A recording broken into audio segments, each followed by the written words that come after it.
मतदारसंघातनं जे विजयी उमेदवार झालेले आहेत ते विजयी उमेदवार आपल्या सोबत आहेत। रुपेश पावसकर या ठिकाणी संजय पडतेन सारख्या उमेदवारांना त्यांनी पराभूत केलेलं आहे आणि ते चांगल्या मताधिक्याने निवडून आलेले आहेत। आपण त्यांच्याशी बोलूया।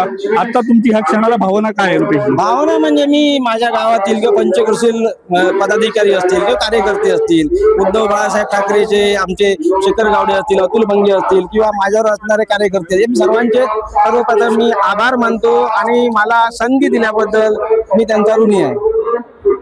खरं म्हणजे रुपेश म्हणायचं तर त्या ठिकाणी संजय पडते सारखे उभे होते, शिंदे गटाचे ते चांगले नेते आहेत।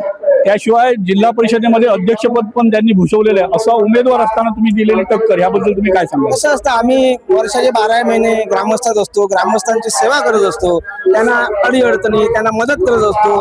त्यामुळे त्या ग्रामस्थांनी त्याची जाण ठेवून आम्हाला या ठिकाणी भरघोस मताने निवडून दिलेलं आहे। मी त्या ग्रामस्थांचे व सर्व पदाधिकाऱ्यांचे मनपूर्वक आभार मानतो। खास करून उद्धव बाळासाहेब ठाकरे जे आमचे वैभव नाईकाचे, त्यांनी सुद्धा मला एबी फॉर्म पार्टी घेऊन मला संधी दिली, त्यांचे मी आभार मानतो।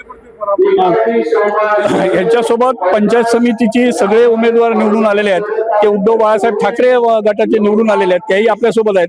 आपल्या आता भावना काय आहेत?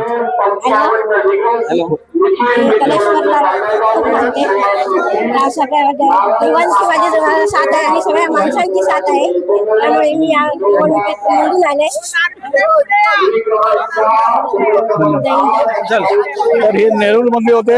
आता घावनाळे जिल्हा परिषद मतदारसंघातनं आमचे दीपक नारकर हे निवडून आलेले आहेत आणि दीपक नारकर आता आपल्या समोर आहेत। नारकर साहेब, आपली काय भावना? सामान्य जनतेचा विजय आहे। मी सर्वसामान्य जनतेसाठी हक्काचा माणूस आहे, एवढंच बस, बाकी काय नाही। मला सर्वांनी या ठिकाणी सहकार्य आशीर्वाद दिले लहानपणी। मी कधी त्या मतदारसंघाला विसरणार नाही, कारण क्रिटिकल असलेला मतदारसंघ होता।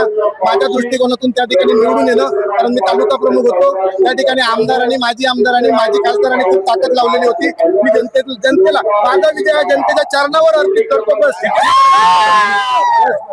तर हे होते आपल्यासोबत हे होते आपल्यासोबत दीपक नारकर। आणि दीपक नारकर हे त्यांचं गाव नारूर असलं तरी ते घावनाळे जिल्हा परिषद मतदारसंघातून उभे होते आणि घावनाळे मतदारसंघातून ते विजयी झालेले आहेत। त्यांच्या या भावना होत्या।